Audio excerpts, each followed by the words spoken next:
Hello बच्चों, start करते हैं आज lecture number 1। Cell the unit of life. Cell the unit of life.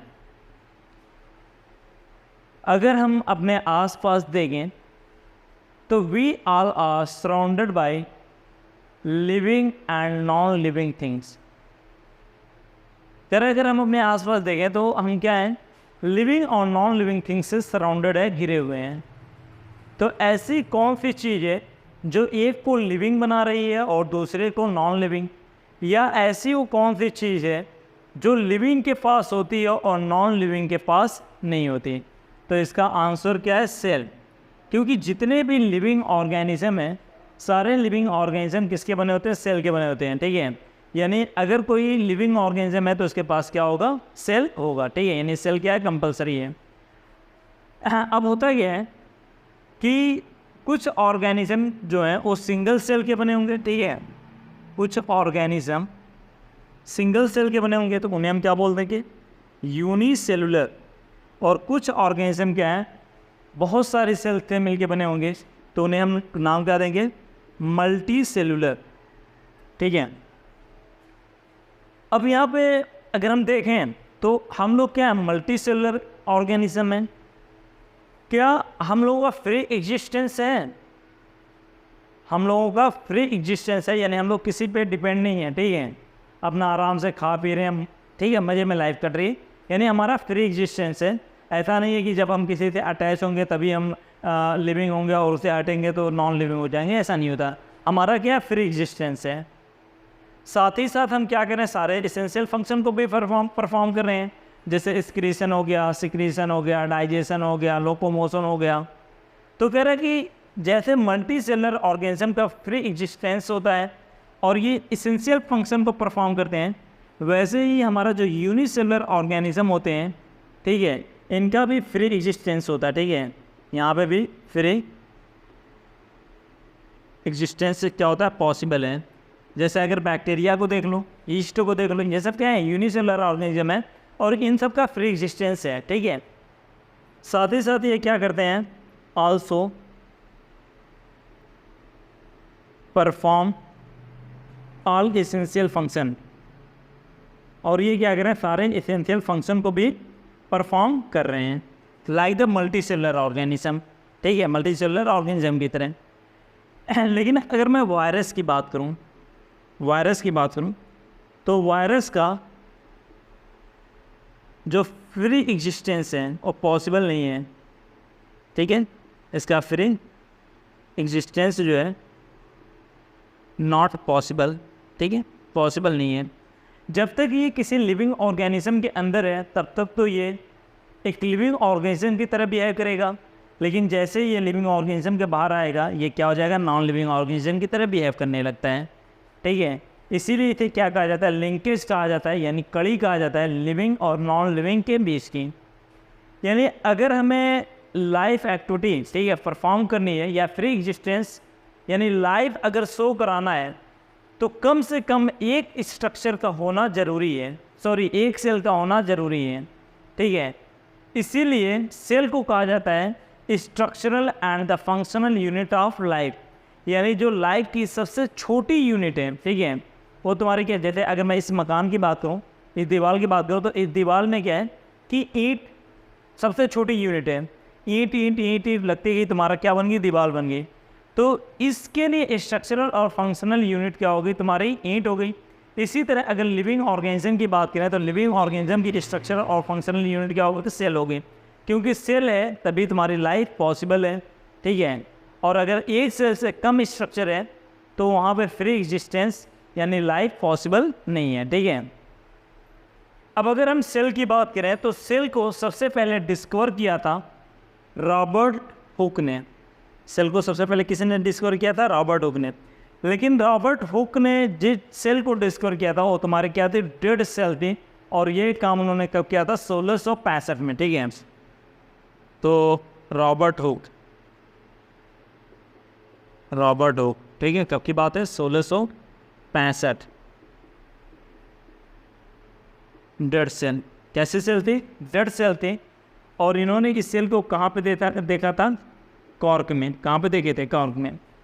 लेकिन फर्स्ट लाइफ सेल यानी पहली जिंदा जो सेल थी उसे किसने डिस्कवर किया था? Antonie van Leeuwenhoek. Antonie van Leeuwenhoek ने, ठीक है, एंटनी वॉन लीवेनहॉक ने फर्स्ट लाइफ सेल। अब सेल के अंदर क्या होता है? न्यूक्लियस होता है, और न्यूक्लियस को सबसे पहले देखा था रॉबर्ट ब्राउन ने। रॉबर्ट ब्राउन, ठीक है। आप लोग स्पेलिंग देख लीजिएगा क्योंकि मेरी स्पेलिंग मिस्टेक बहुत होती है। तो सेल को सबसे पहले डिस्कवर किसने किया था? रॉबर्ट हुक ने, लेकिन उन्होंने ब्लड सेल को डिस्कवर किया। अगर फर्स्ट लाइफ सेल की बात करें तो एंटनी वॉन लीवेनहॉक ने, और न्यूक्लियस को किसने देखा था? रॉबर्ट ब्राउन ने, ठीक है। आइए देखें। इसके बाद हमारा क्या है? Cell theory. सेल थ्योरी को दो साइंटिस्टों ने मिलकर दिया था, स्लाइडेन एंड स्वान। आइए देखें cell theory.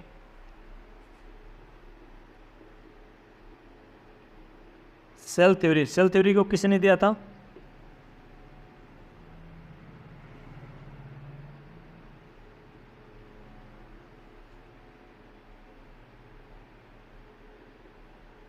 Schleiden and swan. Schleiden, ये दोनों इंडिपेंडेंटली अलग अलग काम कर रहे थे, एक साथ काम नहीं कर रहे थे। दोनों का क्या काम कर रहे थे? अलग अलग कर रहे थे। स्लाइडेन काम कर रहे थे 1838 में, और स्वान कर रहे थे 1839 में। काम अलग अलग किए थे, लेकिन सेल थ्योरी को इन दोनों ने एक साथ मिलके दिया था, ठीक है। अगर स्लाइडेन की बात करें तो ये तो स्लाइड, नाम में ही क्या रहा है? स्लाइड। कभी स्कूल में स्लाइड बनाए हो? जब हमें स्लाइड बनाना होता था तो हम लोग क्या करते थे कि ये किसी प्लांट्स की लीफ को तोड़ के लाते थे और उसकी स्लाइड बना के उसकी स्टडी करते थे। यानी अगर स्लाइड बनाने की बात होती है तो हमारे दिमाग में क्या क्या चलता है? प्लांट्स चलते हैं, ठीक है। तो इसके तो नाम में स्लाइड आ रहा है। तो स्लाइडेन जो थे ये क्या थे? बॉटनिस्ट थे। क्या थे? बॉटनिस्ट थे। और जितने भी बॉटनिस्ट होते हैं ना, देखना 90% बॉटनिस्ट जो होते हैं वो जर्मन के होते हैं। तो ये भी कहाँ के थे? तुम्हारे जर्मन के थे, ठीक है। उसके बाद क्या है तुम्हारा? स्वान।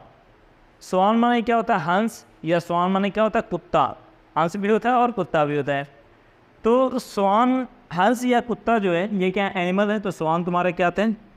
जूलॉजिस्ट थे, ठीक है। ये क्या होता है? तुम्हारे जूलॉजिस्ट होते हैं। और ये तुम्हारे कहाँ के रहने वाले थे? ब्रिटिश के रहने वाले थे, ठीक है। ये कहाँ के रहने वाले थे? ब्रिटिश के रहने वाले थे, ठीक है।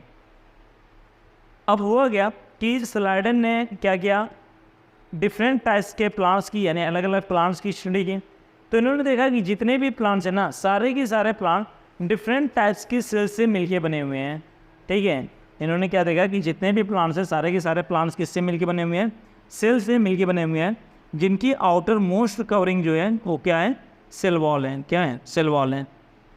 स्वान ने क्या किया? एनिमल्स की स्टडी की, और इन्होंने देखा कि जितने भी एनिमल्स हैं सारे के सारे एनिमल्स किसके बने हैं? सेल के बने हैं। और इनकी जो आउटर मोस्ट कवरिंग है वो तुम्हारे क्या है? सेल मेम्ब्रेन है। फिर स्वान ने क्या किया? एनिमल्स की स्टडी करने के बाद इन्होंने प्लांट्स की भी स्टडी की, और जब इन्होंने प्लांट्स की स्टडी की तो इन्होंने भी क्या? यही सेम चीज़ देखी कि जितने भी प्लांट्स हैं सारे के सारे प्लांट्स सेल के बने हुए हैं, और इनकी आउटर मोस्ट कवरिंग क्या है? सेल वॉल है। तो इसके बाद इन दोनों ने मिल के क्या किया? एक थ्योरी दी जिसे आज हम किस नाम से जानते हैं? सेल थ्योरी के नाम से जानते हैं, कि all living organism are composed of cell. कि जितने भी लिविंग ऑर्गेनिज्म हैं सारे के सारे लिविंग ऑर्गेनिज्म किसके बने होते हैं? सेल से बने होते हैं। अब इन्होंने ये बात तो कही, और ये बात मार्केट में आई। जब कोई भी थ्योरी या सिद्धांत बनाए जाते हैं, ठीक है, तो मार्केट में आते हैं तो उस पर फिर क्या होता है? काउंटर क्वेश्चन किए जाते हैं। तो ये जब बात मार्केट में आई तो लोगों ने कहा चलिए ठीक है, हमने मान लिया कि इस अर्थ पे जितने भी लिविंग ऑर्गेनिज्म हैं सारे के सारे लिविंग ऑर्गेनिज्म किसके बने हुए हैं? सेल के बने हुए हैं। लेकिन ये नई सेल आती कहाँ से है? तो नई सेल कहाँ से आती है, इस बात को इन्होंने एक्सप्लेन नहीं कर पाया, इसलिए इनकी जो सेल थ्योरी थी वो क्या हो गई? फेल हो गई। लेकिन 1855 में, जबकि बात है 1855 में एक साइंटिस्ट है जिनका नाम था रुडोल्फ विर्को, नाम क्या था? रुडोल्फ विर्को। इन्होंने क्या किया, सेल थ्योरी को मॉडिफाई कर दिया और सेल थ्योरी को मॉडिफाई करके सेल थ्योरी को एक फाइनल शेप दिया और इन्होंने बताया कि नई सेल कहाँ से आती है। तो सेल थ्योरी को मॉडिफाई किसी ने किया था? विर्को ने। विर्को इन्होंने क्या किया था? मॉडिफाइड सेल थ्योरी, ठीक है। इन्होंने सेल थ्योरी को मॉडिफाई किया और इन्होंने 2 स्टेटमेंट दिए। पहला स्टेटमेंट तो वही जो स्लाइडर एंड स्वान ने दिया था, वही वाला इन्होंने भी दिया कि all living organism are composite of cell, ठीक है।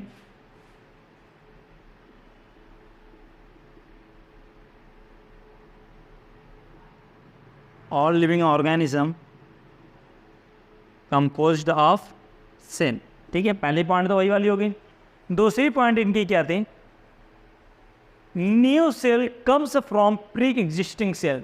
जो नई सेल होती है वो पुरानी सेल से आती है, यानी जो पुरानी वाली सेल वो डिवाइड करेंगी और उसी से क्या होगी? नई सेल बनेगी। तो नई सेल कहाँ से आती है? New cell comes from pre existing cell, कि नई सेल कहाँ से आती है? पुरानी वाली सेल से आती है। और इसके लिए इन्होंने एक टर्म दिया, ओमनी सेलुला ई सेलुला। इन्होंने टर्म क्या दिया?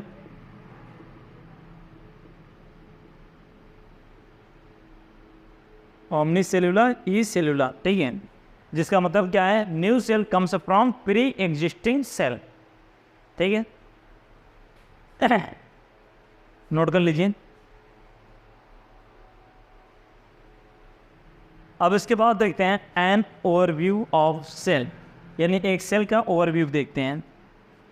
ये बताइए, अगर हमें सेल की स्टडी करनी है तो हम क्या करेंगे? उसकी स्लाइड बनाएंगे। स्लाइड बना के माइक्रोस्कोप में लगा के देखेंगे कि इसकी आउटर मोस्ट कवरिंग क्या है।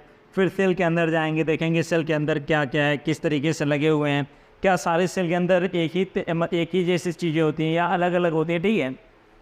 तो कह रहा कि हमने क्या किया? 2 सेल ली, ठीक है। एक सेल ये ले ली और एक सेल ये ली, ठीक है। अब इन दोनों के हमने क्या किया? स्लाइड बनाई। इन दोनों के हमने क्या किया? स्लाइड बनाई। स्लाइड बना के हमने क्या किया? माइक्रोस्कोप में लगाया। तो हमने देखा ये सेल ए है, ये क्या है? तुम्हारे सेल बी है। हमने देखा कि सेल ए में आउटर मोस्ट कवरिंग क्या है? तुम्हारी प्लाज्मा मेम्ब्रेन है। और सेल बी जो है जिसमें आउटर मोस्ट कवरिंग क्या है? तुम्हारी सेल वॉल है। इसका मतलब सेल ए जो है ये किसकी है? एनिमल्स की है। और सेल बी किसकी है? हमारी प्लांट्स की है, ठीक है। और जब हम इस सेल के अंदर जाते हैं तो हमें क्या होता है?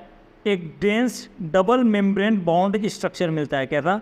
Dense double membrane bond structure मिलता है। और इसके अंदर एक dense double bond membrane structure के अंदर हमारा क्या होता है? क्रोमोसोम होता है। क्या होता है? इस तरीके से क्रोमोसोम पड़ा होता है, जिसके पास क्या होता है? जेनेटिक मटेरियल होता है, यानी डीएनए होता है।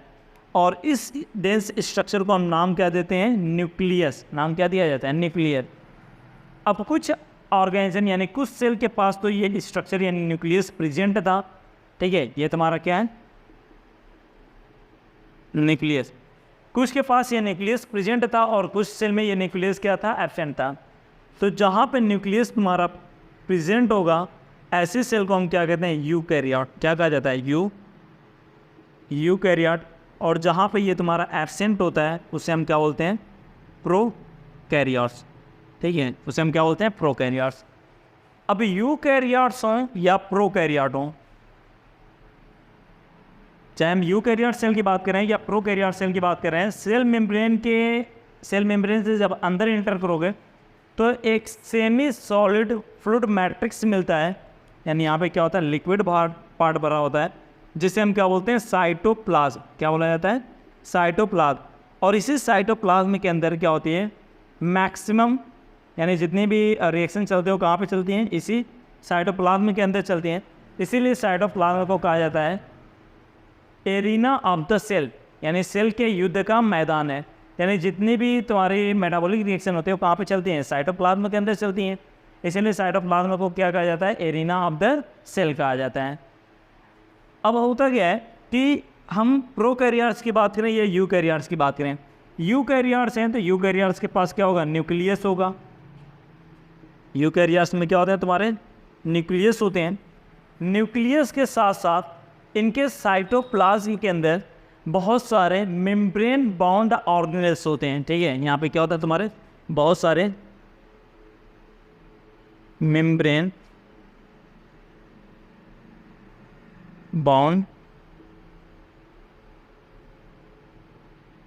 बाउंड ऑर्गेनेल्स से पाए जाते हैं, ठीक है। जबकि जो हमारे प्रोकैरियोट्स होते हैं, प्रोकैरियोट्स के पास ना ही तो न्यूक्लियस होता है और ना ही मेम्ब्रेन बाउंड ऑर्गेनेल्स होते हैं। क्योंकि ये जो मेम्ब्रेन बाउंड ऑर्गेनेल्स हैं, जैसे एंडोप्लाज्मिक रेटिकुलम हो गया, गोल्गी बॉडी हो गई, लाइसोसोम है, ये सब हमारे क्या है, मेम्ब्रेन बाउंड ऑर्गेनेल्स हैं। ये कहाँ पे हैं, सेल के अंदर हैं, इसलिए हम इसे क्या कहेंगे, सेल ऑर्गेनेल्स, ठीक है। ये सब क्या हैं, तुम्हारे सेल ऑर्गेनेल्स हैं। अब सेल ऑर्गेनेल्स कितने तरीके के हैं, 2 तरीके के। कुछ हमारे मेम्ब्रेन बाउंड है और कुछ हमारे क्या हैं, नॉन मेम्ब्रेन बाउंड है, ठीक है। तो ये जो मेम्ब्रेन बाउंड ऑर्गेनेल्स होते हैं, ये किसके पास पाए जाते हैं, यूकैरियोट के पास पाए जाते हैं। और नॉन मेम्ब्रेन बाउंड ऑर्गेनेल्स की बात करें, जैसे राइबोसोम, ठीक है, राइबोसोम या एनिमल्स की सेल है, तो एनिमल्स की सेल में क्या होता है, तुम्हारा सेंट्रियोल होता है। क्या होता है, सेंट्रियोल। ये भी क्या है, नॉन मेम्ब्रेन बाउंड ऑर्गेनेल्स है। तो ये तो सिर्फ एनिमल में होता है, ओनली इन एनिमल सेल। ये सिर्फ किसमें होता है, एनिमल सेल में होता है। तो मेम्ब्रेन बाउंड सेल ऑर्गेनेल्स हमारे कहाँ पे पाए जाते हैं, प्रोकैरियोट में, यूकैरियोट में पाए जाते हैं। और नॉन मेम्ब्रेन बाउंड ऑर्गेनेल्स जो होते हैं, ये प्रोकैरियोट में भी होते हैं और यूकैरियोट में भी होते हैं। जैसे अगर राइबोसोम की बात करें, तो राइबोसोम जो होता है, ये प्रोकैरियोट्स में भी पाया जाता है और यूकैरियोट्स में भी पाया जाता है, यानी कॉमन सेल ऑर्गेनेल्स, ठीक है, common cell organelles which are present in both prokaryotes and eukaryote. तो तुम्हारा आंसर क्या होगा, राइबोसोम। इसके अलावा जितने भी तुम्हारे मेम्ब्रेन बाउंड सेल ऑर्गेनेल्स हैं, जैसे endoplasmic reticulum, Golgi body, lysosome, mitochondria, वो सारे के सारे तुम्हारे क्या है, मेम्ब्रेन बाउंड सेल ऑर्गेनेल्स हैं। और मेम्ब्रेन बाउंड सेल ऑर्गेनेल्स सिर्फ और सिर्फ कहाँ पे पाए जाते हैं, यूकैरियोट्स में पाए जाते हैं। कहाँ पे पाए जाते हैं, यूकैरियोट्स में पाए जाते हैं। अब कह रहे हैं ये जो सेल होती है ना, ठीक है, सेल का शेप साइज क्या करता है, डिफर करता है। जो सेल होती है, इनके सेल और शेप और साइज क्या करते हैं, डिफर करते हैं। कह रहा है जैसे अगर हम बैक्टीरिया की बात करें, तो बैक्टीरिया, एक नॉर्मल बैक्टीरिया की साइज 3 से 5 माइक्रोमीटर की हो सकती है, ठीक है। एक नॉर्मल बैक्टीरिया की साइज कितनी हो सकती है, 3 से 5 माइक्रोमीटर की हो सकती है। ऐसे ही अगर स्मॉलेस्ट सेल की बात करें, जो सबसे स्मॉलेस्ट लिविंग सेल है, वो तुम्हारा क्या होता है, माइकोप्लाज्मा होता है, जिसकी साइज़ कितनी होती है, 0.3 माइक्रोमीटर होती है, ठीक है। अगर सबसे लार्जेस्ट सेल की बात करें, सिंगल आइसोलेटेड सेल की बात करें, तो हमारा क्या हो गया, ऑस्ट्रिच एग यानी शुतुरमुर्ग का अंडा हो गया।